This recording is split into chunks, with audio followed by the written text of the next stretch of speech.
மணி எத்தனை? 9. டெய்லி இப்படி ஆபீஸ்ல இருந்து 9 மணிக்கு வந்தீங்கன்னா நான் போங்கன்னு போட்டுட்டு எங்க அம்மா வீட்டுக்கு போயிருவேன் பாத்துக்கோங்க. என்ன பயமா இருக்கா? அந்த பயம் இருக்கணும். டெய்லி 6 மணிக்கு முடிகிற ஆபீஸ்ல இருந்து 9 மணிக்கு வீட்டுக்கு வர்றது. நான் வீட்டுல விட்டுட்டு போயிட்டா எல்லா வேலையும் ஒத்தையில பாக்கணும்னு பயம் வந்துருச்சா?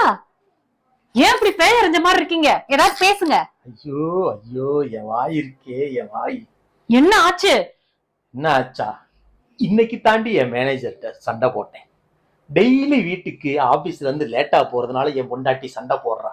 அதனால இனிமேல சரியான டயத்துக்கு விடுங்க, இல்லைன்னா இந்த வேலைக்கே நான் வரல, வேற ஒரு ஆளை வேலைக்கு போட்டுக்கங்கன்னு சொன்னேன். அந்த ஆள் இன்னைக்குன்னு பார்த்து உன்னை இனிமேல் கரெக்ட் டயத்துக்கு வீட்டுக்கு அனுப்புறேன்னு சொன்னானே. அவசரப்பட்டுட்டேனே, அவசரப்பட்டுட்டேன்.